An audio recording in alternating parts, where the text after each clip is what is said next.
Olá, pessoal do sétimo ano, o professor Fernando Rosário de Souza, para fazer uma revisão para a AV2 do segundo bimestre. Então, reinos africanos. É impossível falar do passado da África e não entender o que acontece com ela hoje. A gente tem estereótipos, professor, eu não sei o que é um estereótipo. Uma visão formada, um pré-conceito. A gente fala de África, duas imagens opostas vêm à nossa mente. Ou vem a fome, a miséria, a pobreza, que existe. Ninguém está falando que ela não exista.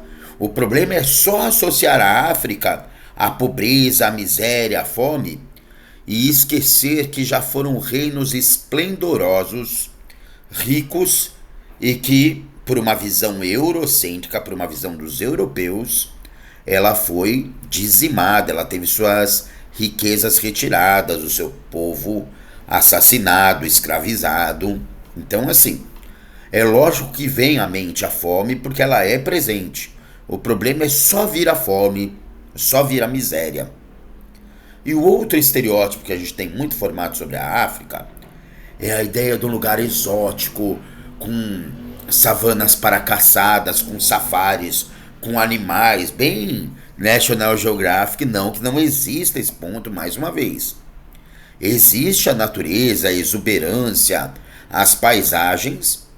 O problema é só associar a África ao exotismo, à ideia de que lá é um lugar exótico, pitoresco, com natureza selvagem, né? Então, tanto associar a vida selvagem como só a fome e a pobreza são visões muito parciais. A gente tem que entender que o continente africano é um continente de diversidade, de diversas manifestações culturais, artísticas, econômicas, sociais, políticas, e que não dá para reduzir só a fome ou a beleza da natureza, né? Um segundo grande assunto que você tem que saber da prova é aquilo que a gente havia comentado. A África foi um continente saqueado pelos homens brancos. Os minérios, as riquezas, o diamante, o ouro, as pessoas foram exploradas e levadas para a Europa e para os Estados Unidos. Então, assim, não é que o continente africano é pobre. Ele foi empobrecido, ele foi explorado, ele teve suas riquezas saqueadas, roubadas por uma visão eurocêntrica, ou seja, o imperialismo da Europa e dos Estados Unidos explorando as riquezas da África, certo? Terceiro grande assunto aí para você saber. Uma música do Chico César. Lógico que eu sou muito desafinado para cantar, mas você já deve ter ouvido algo parecido com isso. Mama África tem tanto o que fazer, além de cuidar neném, além de fazer denguim. Filho tem que entender, Mama África vai e vem, mas não se afasta de você. Mama África, a minha mãe é mãe solteira e tem que fazer mamadeira todo dia, além de trabalhar como empacotadeira nas Casas Bahia. Mama África. Por que o Chico César chama a África de Mama África? Uma mãe que parece ter uma vida bem sofrida, bem explorada. Porque foi na África que surgiu o ser humano. Até que se prove o contrário, o primeiro tipo humano que existiu, o Australopithecus, ele é africano, tá? Australopithecus afarensis. Então, você precisa saber que alguém da sua família já foi africano. Ai, professor, imagina, eu sou branquinho, de olhos azuis. Não interessa. Como a humanidade surgiu na África, o seu tataravô era africano, tá? Todos nós temos de alguma maneira a ascendência africana, porque O primeiro tipo humano que surgiu foi africano, e da África que se espalhou para o restante do mundo, principalmente quando houve o tipo Homo erectus, que ele sabia se deslocar em maiores quilometragens, tá bom? Um país da África, um grande império da África foi o Egito, tá? Das pirâmides, dos faraós. Olha lá como pelo nosso preconceito, às vezes a gente não consegue entender que alguns povos africanos foram muito ricos, que formaram grandes impérios, porque às vezes a gente está com o preconceito da pobreza ou do lugar exótico. Mas a gente fala muito da importância do rio Nilo para o Egito. E é lógico que o rio Nilo ajudou muito na agricultura, na pecuária, né, na criação de animais. Só que o deserto foi importante, o deserto do Saara. Aquele da musiquinha, atravessando o deserto do Saara, o sol estava quente, queimou a nossa cara. Professor, como que o deserto vai ser útil para um povo? Ele é uma barreira natural contra os invasores. Já imaginou algum povo invasor querer invadir o Egito, mas primeiro ter que atravessar esse deserto escaldante antes de chegar e fazer a invasão? Já estaria cansado, já estaria desidratado, já estaria sem condições de combate. Como os egípcios já moravam no lugar que tinha o rio Nilo, eles já estavam abastecidos, eles já estavam com a agricultura, já estavam com a organização. Eles foram durante séculos protegidos pelo deserto do Saara. Ou seja, era praticamente impossível invadir o Egito. Vai ter um povo chamado Ixos, que usavam cavalos velozes que conseguiram invadir. Mas isso demorou bastante para acontecer, tá bom? Então, a importância do rio Nilo é que ajudava na agricultura e na pecuária. A importância do deserto do Saara é que ajudou muito na proteção do Egito.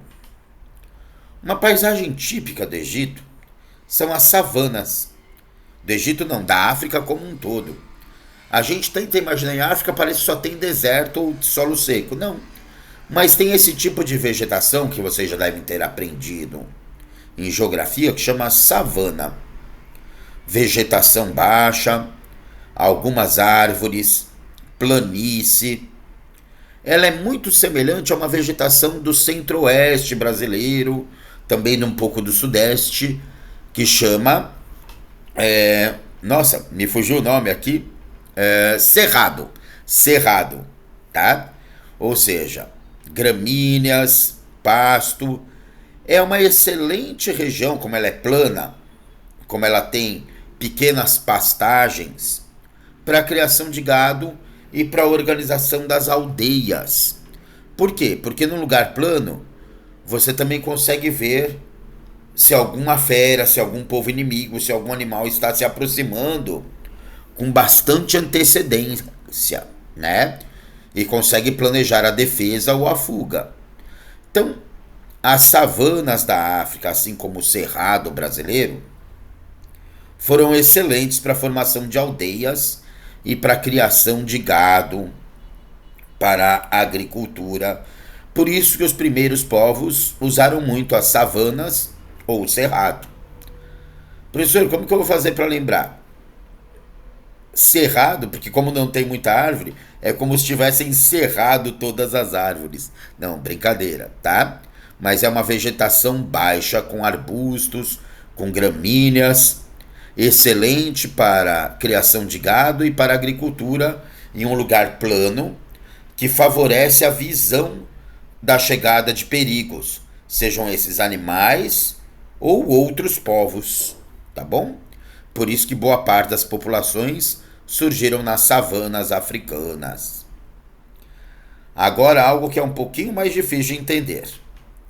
Quando os europeus invadiram a África, numa visão eurocêntrica, etnocêntrica, todos esses diversos povos, tá?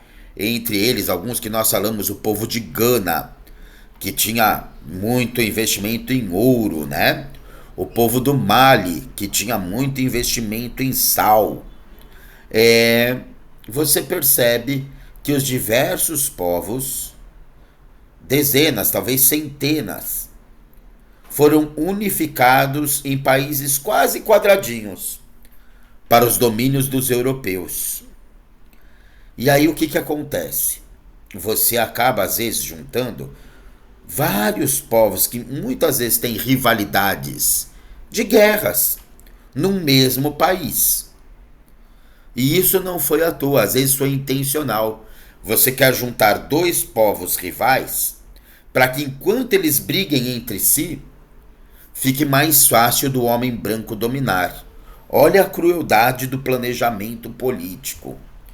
Mas esses diversos territórios de povos africanos, quando os europeus dividiram a África, acabaram dividindo em menos países que juntavam, não raras vezes, povos que eram rivais para facilitar o domínio, para facilitar a exploração. Último ponto para você prestar atenção aí, como nós já falamos, o pessoal do Egito Antigo era africano, estava na porção norte e leste da África, nordeste da África. E eles tinham uma técnica que ajudou muito a desenvolver a medicina. Muito do que se sabe da medicina antiga é porque os órgãos dos corpos que eram mumificados eram retirados e às vezes colocados em potinhos, perto da múmia, tá? Perto do corpo que estava sendo embalsamado. E eles conseguiam preservar os corpos. Outra coisa das crenças dos egípcios sobre a morte, eles não tinham muito bem a ideia de bactéria ou vírus. Então eles achavam que quando uma pessoa ficava doente, é pela ação de um mau espírito. Um mau espírito tinha tomado os pulmões da pessoa. Eles não sabiam que havia o bacilo da bactéria, o bacilo da pneumonia, por exemplo, né? Ou o vírus da gripe. Então, quando alguém estava mal, muitas vezes eram sacerdotes que eram chamados para fazer o tratamento com ervas, com os recursos que eles tinham na época, acreditando que isso afastaria os maus espíritos, tá bom?